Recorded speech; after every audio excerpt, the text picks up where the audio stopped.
Carbon capture और green diamonds का विज्ञान वास्तव में अद्भुत है।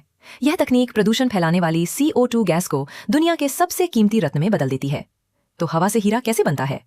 सामान्य प्रयोगशाला में बने हीरों के लिए मीथेन गैस का उपयोग होता है, लेकिन ग्रीन डायमंड सीधे एटमॉस्फेयर से कार्बन लेकर बनाए जाते हैं। इसकी प्रक्रिया कुछ इस प्रकार है। विशाल पंखों और रासायनिक फिल्टरों की मदद से हवा में मौजूद कार्बन डाइऑक्साइड CO2 को सोख लिया जाता है।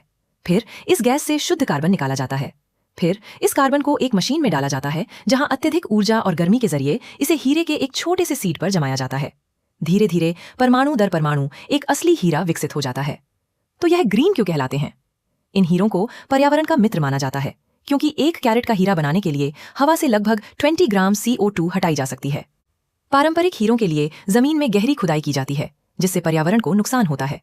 ग्रीन डायमंड के लिए किसी पहाड़ या जमीन को खोदने की जरूरत नहीं पड़ती। इन्हें बनाने वाली मशीनें सोलर और विंड एनर्जी से चलाई जाती हैं। यह केवल गहनों तक सीमित नहीं है, इसके वैज्ञानिक उपयोग भी बहुत महत्वपूर्ण है।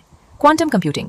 प्रयोगशाला में बने बेहद शुद्ध हीरों का उपयोग क्वांटम चिप्स बनाने में किया जा रहा है, जो भविष्य के सुपर फास्ट कंप्यूटरों का आधार है। AI data centre. हीरे हीट के बेहतरीन सुचालक होते हैं, इसलिए AI चलाने वाले बड़े सर्वरों को ठंडा रखने के लिए डायमंड कोटिंग का उपयोग हो रहा है। भारत, विशेष रूप से IIT मद्रास जैसे संस्थान लैब ग्रोन डायमंड तकनीक में दुनिया का नेतृत्व कर रहे हैं। 2026 तक भारत इस क्षेत्र में एक ग्लोबल हब बन चुका है। एक और दिलचस्प फैक्ट, क्या आप जानते हैं कि प्राकृतिक हीरे को बनने में 1 से 3 अरब साल का समय लगता है, जबकि विज्ञान की मदद से वही रासायनिक संरचना वाला ग्रीन डायमंड मात्र 2 से 4 हफ्तों में तैयार किया जा सकता है। ये देखने में, छूने में और रासायनिक रूप से 100% असली हीरे ही होते हैं। क्या आप इसके तकनीकी पहलू, जैसे मशीन कैसे काम करती है के बारे में और जानना चाहेंगे, या इसके पर्यावरणीय लाभों पर चर्चा करना चाहेंगे? If you enjoyed this, please like, share and subscribe. Don't forget to follow us on social media.